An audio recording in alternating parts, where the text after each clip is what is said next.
just checked the capacitor on this thing. It's rated at 40/5.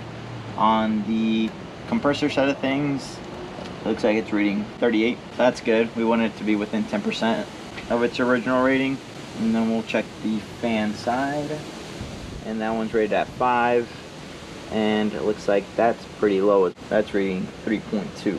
There's quite a bit of things going on with this system.